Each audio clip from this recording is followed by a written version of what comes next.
فاسألوا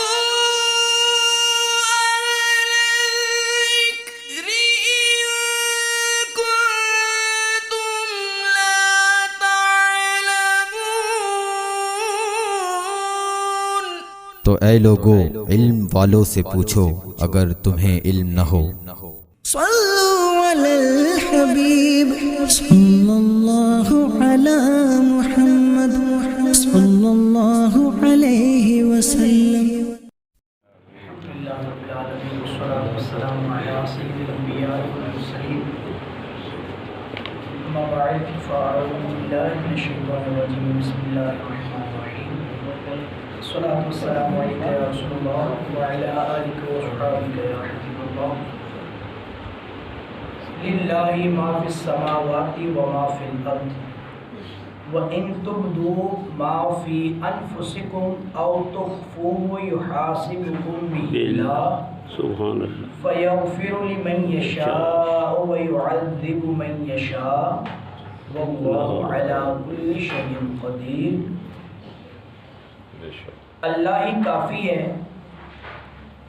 اللہ ہی کا ہے جو کچھ آسمانوں میں ہے اور جو کچھ زمین میں ہے، اور اگر تم ظاہر کرو جو کچھ تمہارے جی میں ہے یا چھپاؤ، اللہ تم سے اس کا حساب لے گا۔ تو جسے چاہے گا بخشے گا اور جسے چاہے گا سزا دے گا، اور اللہ ہر چیز پر قادر ہے۔ انسان کے دل میں دو طرح کے وسوسے آتے ہیں، خیالات آتے ہیں۔ ایک وسوسہ ہوتا ہے جو گناہ کی طرف ہوتا ہے، ایک وہ عزم مصمم ہوتا ہے، ارادہ، پختہ ارادہ۔ یہ دو طرح کے خیالات ہوتے ہیں۔ وسوسوں سے کوئی یہ سمجھے یا یہ چاہے کہ وہ وسوسوں سے دل کو خالی کر لے، ایسا نہیں ہے۔ دل ہے، اس کے اندر خیالات کا ہجوم رہے گا۔ یہ تو اللہ کی طرف سے یہ معاملہ ہر انسان کے ساتھ ہے۔ اب یہ ہے کہ اگر کوئی شخص برائی کا ارادہ پختہ کر لے، ایک تو ہے کہ خیال آیا، آتے ہی آنن فانن چلا گیا، اس پر مؤاخذہ نہیں ہے، اس پر پکڑ نہیں ہے، لیکن وہ خیال جس پر عزم مصمم ہو، کوئی گناہ کا ارادہ ہو، اس پر انسان پختہ ارادہ کر لے کہ اب میں یہ گناہ کر ہی ڈالوں گا، لیکن کسی وجہ سے وہ گناہ نہیں کر سکا، اسباب میسر نہ آئے یا کوئی ایسا معاملہ اس کے لیے آسانیاں نہ ہوئیں کہ وہ گناہ نہ کر سکے، لیکن پھر بھی اس پر پکڑ ہے۔ وہ ارادہ، وہ گناہ کرنے کا وہ ارادہ جس کو اس نے پکا کر لیا کہ اب میں کروں گا، لیکن وہ اس کو اسباب میسر نہ آنے کی وجہ سے وہ گناہ نہ کر سکا، تو پھر بھی اس پر پکڑ ہے۔ اسی کے بارے میں رب نے اس آیت مبارکہ میں ارشاد فرمایا کہ وہ جو تمہارے دل میں چھپا پختہ ارادہ ہے، اس کو ظاہر کرو یا نہ کرو، اللہ پوچھے گا تم سے کہ تم نے وہ پختہ ارادہ میں گناہ کا کیوں کیا۔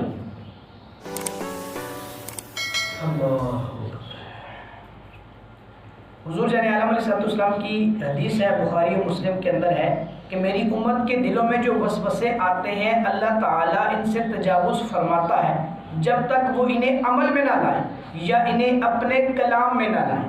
ایسا وسوسہ جو دل میں آیا اللہ کے بارے میں، تقدیر کے بارے میں، یا اور کسی چیز کے بارے میں جو عقائد الہیہ ہیں یا عقائد وحدانیہ ہیں، یا ایسے جو پختہ اسلام کے عقائد ہیں جو اسلام کے روشن پہلو ہیں، ان کے بارے میں اگر کوئی دل میں ایسا خیال آیا اور اس کو برملا زبان سے اظہار بھی کرنا شروع کر دے، جیسے بعض لوگ تقدیر کے بارے میں کہتے ہیں تقدیر ہے وہی ہے جی، یہ تقدیر کچھ بھی نہیں ہے، یا معاذ اللہ وہ کہتے ہیں جی اللہ ایک ہے، تو ہمیں تو نہیں پتہ نہ ایک ہے، کیا پتہ اور بھی ہو، خدا نہ خاصہ۔ اس طرح کے خیالات لوگوں کے سامنے آتے ہیں۔ یہ یونیورسٹیوں کے اندر اس طرح کے لیکچرار جو ہیں وہ بہت سارے ہمارے مسلمان بچوں کے دلوں میں الٹی سیدھی اس طرح کی باتیں ڈالتے ہیں، کیونکہ جب وہ آتے ہیں مسائل پوچھنے کے لیے تو پھر سمجھ میں آتا ہے کہ یہ کچھ ہماری یونیورسٹیوں میں ہو رہا ہے۔ تو اس طرح کی باتوں کا جب وہ برملا اظہار کرنا شروع کر دیں گے تو پھر ایسے وساوس پر اللہ تبارک و تعالیٰ پکڑ فرمائے گا۔ شیخ محقق عبدالحق محدث دہلوی، ان کا بڑا خوبصورت کلام ہے اس آیت کی تفسیر پر، سماعت فرمائیے۔ جو برا خیال دل میں بے اختیار اور اچانک آ جاتا ہے اسے حاجز کہتے ہیں۔ شیخ فرماتے ہیں کہ اس خیال کو حاجز کہتے ہیں۔ یہ آنی فانی ہوتا ہے، آتا ہے اور چلا جاتا ہے۔ یہ پچھلی امتوں پر بھی معاف تھا اور ہمیں بھی معاف ہے، لیکن جو دل میں باقی رہ جائے وہ ہم پر معاف ہے۔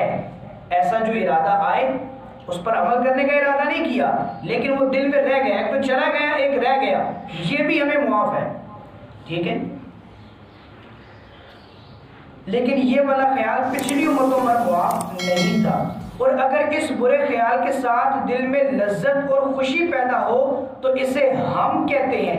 اس پر پکڑ ہے اور ساتھ ہی کر گزرنے کا پختہ ارادہ بھی ہو تو اسے عزم کہتے ہیں۔ اس پر بھی پکڑ ہے، جب عزم کر لیا پختہ کیا اب تو کرنا ہی کرنا ہے تو پھر اس پر بھی پکڑ ہوگی۔ اس میں ایک اور بات جو بڑی اہم ترین ہے، ہمارے بعض نادان دوست کیا کرتے ہیں، وہ بیرون ملک کے ویزوں کے لیے اپنے پاسپورٹ کے خانوں میں یہ لکھوا دیتے ہیں، خدا نخواستہ اللہ تبارک و تعالیٰ ان کو محفوظ فرمائے ایسے معاملے سے، کہ وہ عیسائی ہیں یا یہودی ہیں یا ہندو ہیں یا اور کسی بھی مذہب کا، اپنے اسلام کے خانے سے نکال کے ان کو مشورہ دینے والے بھی کہتے ہیں بھائی تم خالی لکھوا ہی تو رہے ہو، کون سا تم جو ہے کافر ہو رہے ہو، کون سا تم جناب کسی غیر مذہب میں جا رہے ہو، وہ تو تم مسلمان ہی، کھانے میں لکھوا دو، وہاں جب تمہیں وہاں کا جو کارڈ ہے وہ مل جائے اس کے بعد بھلے اپنا مذہب چینج کر لینا۔ تو یہ اس طرح کی بات یاد رکھیں، یہ بھی ایک عزم ہے نا۔ تو اگر کوئی یہ شخص یہ نیت کرے خدا نہ خواستہ کہ میں 100 سال بعد کافر ہو جاؤں گا تو اسی وقت کافر ہو گیا، یہ عزم کفر ہے۔ یہ ایک فقہ کا جزیہ ہے کہ کفر کا عزم کرنا بھی کفر ہے۔ اس لیے اپنے آپ کو بیرون ملک کے پاسپورٹ حاصل کرنے کے لیے، وہاں کی نیشنلٹیاں حاصل کرنے کے لیے اپنے آپ کو اتنا تو نہ گراؤ کہ یار اپنے ایمان کو ہی بیچ ڈالو۔ تو اس طرح کا معاملہ بالکل ہرگز نہیں ہونا چاہیے۔ آپ میں سے کسی کا کوئی دوست و احباب کوئی جاننے والا اگر کوئی ایسی حرکت کرنے کا ارادہ کرتا ہو یا کر چکا ہو تو اس کو فوراً سمجھائیں اور سمجھا بجھا کر اس کو دوبارہ ایمان کی طرف لائیں کہ اپنا اسلام جو ہے وہ یہ نہ ہو کہ اسلام میں آنے کے بعد وہ مرتد ہو جائیں۔ حضرت یحییٰ بن معاذ رازی یہ فرماتے ہیں شیطان فارغ ہے اور تم مشغول و مصروف ہو۔ ہم کسی کام میں لگے ہوتے ہیں لیکن شیطان ہی لگا ہوتا ہے، وہ ہمیں طاق میں رکھے ہوئے ہوتا ہے، ہمیں دیکھ رہا ہوتا ہے۔ شیطان تمہیں دیکھتا ہے مگر تم اسے نہیں دیکھ سکتے۔ تم شیطان کو بھولے بیٹھے ہو مگر وہ تمہیں برائی میں مبتلا کرنے سے نہیں بھولا۔ تمہارا نفس خود تمہارا دشمن اور مخالف ہے اور شیطان کا مددگار ہے، اس لیے شیطان اور اس کے حامیوں سے جنگ کرنا اور انہیں مغلوب کرنا بہت ضروری ہے، ورنہ اس کے فتنہ و فساد اور اس کی ہلاکت و بربادی سے بچنا بہت مشکل ہے۔